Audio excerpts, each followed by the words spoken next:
कि लोग इमरान खान को प्यार करते हैं, लोग इमरान खान की लीडरशिप को मानते हैं। इमरान खान के इर्द गिर्द जो भी लोग थे, हम जैसे भी जो थे, तो वो हमको लीडर थोड़ी थे, हमें तो उसकी वजह से वोट पड़ा था। आज हमें अपनी जो थोड़ी बहुत 1% सियासत कर लेते हैं, उससे थोड़ा बहुत अल्लाह ने हमारा हाथ पकड़ा हुआ है, लेकिन हम तो लीडर नहीं है ना सर। ठीक है, तो हमें क्लियर होना चाहिए। ये नूरा कुश्ती है जो वादे करके बाहर निकले हैं, उन्होंने कोई डिलीवरी देनी है, और डिलीवरी के अंदर आप अच्छी खबरें दोगे, उस चीज को, इस अच्छी खबरों के बेसिस पे आपको आगे धरने से रिलेटेड चीजें मिल जाएंगी। अच्छा। और अगर धरना भी हो गया तो वो भी फ्लॉप धरना है, वो भी पानी का बुलबुला है। तो मतलब दोनों तरफ जीत ही जीत है ना।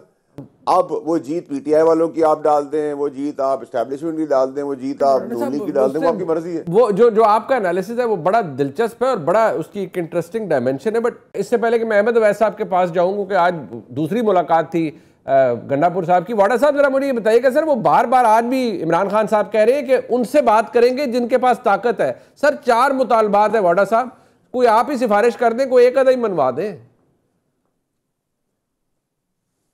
देखिए मुनीब साहब, आपने अगर नॉन स्टार्टर रखना है चीजों को, देखिए ये कौन है, मुझे एक बात बताएं कि कैसे गंडापुर साहब अचानक से उनकी इतनी एक्सेसिबिलिटी हो गई है कि वो आ रहे जा रहे, घर में आ रहे जाते हैं।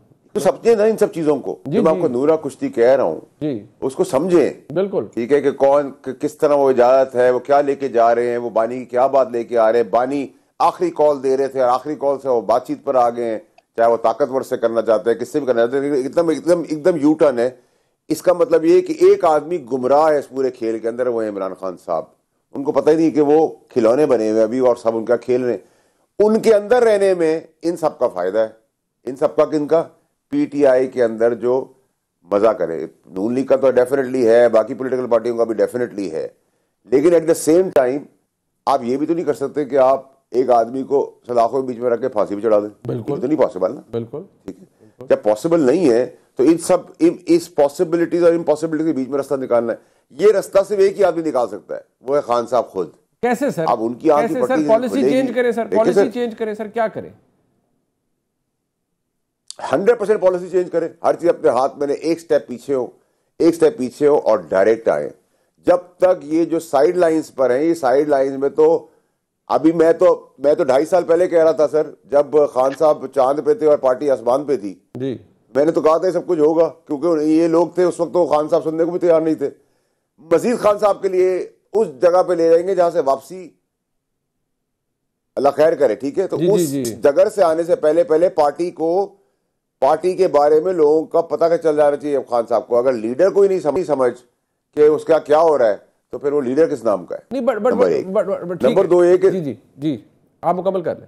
जी बताएं जी, नहीं करें सर। जी वाडा साहब, गुजारिश ये, कल आपकी प्रेस कॉन्फ्रेंस बड़ी मानी खेज थी, आपने कहा ये कर रहे हैं, ये वही जो आपने आज कहा कि ये नूरा कुश्ती हो रही है, आपने कहा बात जो अंडरग्राउंड चल रही होती है। सर वो बात अंडरग्राउंड किससे चल रही होती है? हुकूमत तो कहती है हमारे साथ तो कोई बातचीत नहीं है, एस्टेब्लिशमेंट की हवाले से आप मुझसे ज्यादा ताकतवर भी हैं और बाखबर भी हैं, आप बता दें कोई बातचीत हो रही है? देखिए सर, हुकूमत के कुछ सिलेक्टेड हिस्से वही ब्रिज का किरदार लगा। जैसे गंडापुर जो है वो अथॉरिटी तो नहीं है ना, इमरान खान अथॉरिटी है। इसी तरह गवर्नमेंट के अंदर भी कोई ना कोई तो आर्बिट्रेटर होता है ना, जो मैसेंजर होता है। फॉर डायरेक्ट बराह रास्त तो ना कर रही है ना कोई निगोशिएट करी। और निगोशिएशन में मांग क्या रहे हैं? मांग सुने क्या है? मांग ये है कि जी आप 26वीं अमेंडमेंट रोल बैक कर दें, if I am not wrong. तो 27वीं की बात करें भाई, 26वीं तो हो गई, ठीक है। दूसरा वो कहते हैं हमारा मैंडेट वापस कर दे। कभी चोरी हुआ हुआ, डाका डाला हुआ, वोट लिया हुआ, लीगल इलीगल, क्या हमने 18 मैंडेट वापस किया था जब तक हमें निकाल के बाहर नहीं फेंका था?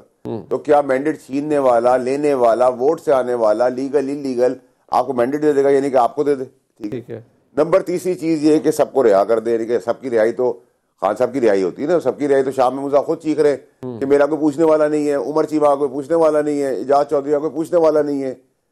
तो देखिए जुल्म तो पार्टी के अंदर हो रहा है। मुझे बताया ना, गंडापुर और जितनी एक्टिव टीम नजर आ रही है जो सिर्फ मीडिया तक हद तक की है, और जितने भी कफन बांधने वाले जो इनके लीडरान है, वो किसी को आज तक तीमारदारी के लिए पूछते गए। सब कुछ छोड़े, खान साहब की सगी दोनों बहनों को आज तक पार्टी के अंदर कोई जेल मिलने नहीं गया। तो मुझे आप बताएं कि क्या पीटीआई के वर्कर्स को, पीटीआई के सपोर्टर्स को ये नजर नहीं आ रहा कि उनके लीडर के साथ उनके साथ क्या खेल खेला जा रहा है? ठीक है, मैं आपको बताऊं सर, जहां हम नलायकी की बात गवर्नमेंट की करते हैं, तो मैं आपको ये भी बताऊं कि पीटीआई के जो इनर सर्कल है, जो आजकल बाप बना हुआ है और किसी वजह से बाप बना हुआ है जी, अंदर खाने, इनको भी छुपने की जगह नहीं मिलेगी यार। ये आप देख लेना, आज जो मरवत ने बात की है उसको आप हल्का ना लीजिएगा। ठीक है, वो केपीके की गवर्नमेंट की बात कर रहा है। ठीक है। तो ये सारी मशीनरी, ये सारा पैसा जो ऑर्गेनाइज करने के लिए चीजें लग रही हैं, वो कौन ला रहा है? मेरा बाप तो नहीं दे रहा वो पैसे, कोई बाहर से भी फंडिंग नहीं आ रही। I know you have to leave, but मैं खुर्रम साहब के पास जाने से पहले आपसे जरा लास्ट कमेंट चाहूंगा कि सर ये वापस भी हो रहा है ना, डकैती होती है, माल मतलूब का वापस भी हो जाता है। आपको तो पता है, आप तो खुद सियासत भी करते हैं, थाना कचहरी भी आपको पता है। तो वो अहमद अवैस साहब वकील है, उनका आर्गूमेंट ये है कि अगर कोई चीज़ चोरी हो तो फिर वापस भी की जाती है, पकड़ी जाए तो। देखिए सर, मेरी बात सुने, मैं बड़ी इनकी कदर करता हूँ बात की, प्रिंसिपल लोग हैं, प्रिंसिपल इनकी बातें हैं, लेकिन यहाँ ना जब डकैती होती है तो फिर ये कहा जाता है कि यार अब सामान तो मिलना नहीं है, तो फिर कंप्लेन करने की क्या जरूरत है, तो छोड़ो बस जाने दो। जब तक आप डकैती वाले को खुद अपने हाथ से पकड़े गर्दन ना मरोड़ दें। तो हमने भी इक़्तिदार नहीं छोड़ा था। ऐसा नहीं कि हम 2018 में फरिश्तों की फौज थी, हम भी, हमारा भी आरटीएस सिस्टम में नीचे बैठा था तो बहुत सारे उठे थे। ठीक है, तो हमें क्लियर रखना चाहिए, अगर ये फॉर्म 47 की चोरी की गवर्नमेंट है, बिल्कुल है, तो हमारी भी गवर्नमेंट चोरी की थी। अच्छा, अब वो जरूर बात है कि 13 में भी थी ना, फिर वो 8 में भी थी, 13 में भी ठीक थी, है, 18 में नहीं, 100%, और आगे भी आएगी, ऐसी ही आएगी चोरी। तो डेवलपिंग कंट्रीज के अंदर मुनीब भाई जब तक रहेगी, जब तक 100 साल की डेमोक्रेसी का टाइम पूरा नहीं होगा। हमारी तो 100 साल की डेमोक्रेसी नहीं है, आहिस्ता आहिस्ता इवॉल्व हो रही है। अगर आपके ऐसे अगला इलेक्शन भी रिग्ड नहीं होगा तो होगा, कम होगा, फिर उससे कम होगा, फिर उससे कम होगा। अब आप ये जरूर कह सकते हैं कि हमारे पास पॉपुलैरिटी वेव थी, इनके पॉपुलैरिटी वेव नहीं है। डफर वो भी थे, डफर ये भी हैं, उसमें हम भी शामिल हैं, मैं भी शामिल हूँ, खुद भी शामिल हूँ। अच्छा। तो मुकाबला जो है वो नालायक और नाअहलों का है और एक्सपायर्ड लोगों का है। फर्क क्या है कि इमरान खान साहब की पॉपुलैरिटी इसलिए भी बढ़ी हुई है कि लोग इनसे नफरत करते हैं, इसमें भी दो राय नहीं होनी चाहिए। अब खुर्रम दस्तगीर साहब हैं, साद रफीक साहब हैं, राना सनाउल्लाह साहब हैं, परवेज रशीद साहब हैं, ये सीरियस चेहरे कहाँ हैं? इनकी बात को कोई वेटेज देने को तैयार है।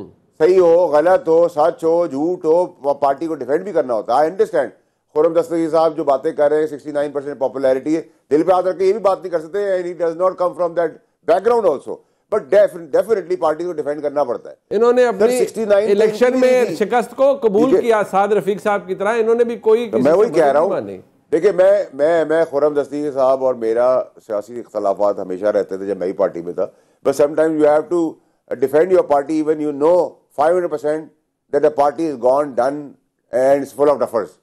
बट मैं खुर्रम दस्तगीर साहब, राना सनाउल्लाह, परवेज रशीद, इरफान सिद्दीकी, खाकान अब्बासी, चौधरी निसार, मोहम्मद जुबैर, ये सब लोग जो है बड़े पार्टी के सीरियस लोग हैं। ऐसा नहीं कि हर पार्टी के अंदर से बुरे और गंदे लोग ही हैं, हर पार्टी में बहुत अच्छे लोग भी हैं। ठीक है, बहुत सारे अच्छे लोग हैं, पीटीआई में बहुत सारे अच्छे। अहमद अवैस साहब हैं, अच्छे आदमी हैं, इनका कोई सेल्फ इंटरेस्ट नहीं है। मेरा इनसे कोई ताल्लुक पार्टी के अंदर दौरान भी नहीं था कि मैं बहुत इनके साथ हैंड इन ग्लव्स था, बहुत दोस्ती थी, लेकिन इतराम है इनका। लेकिन ये है मुखलिस आदमी।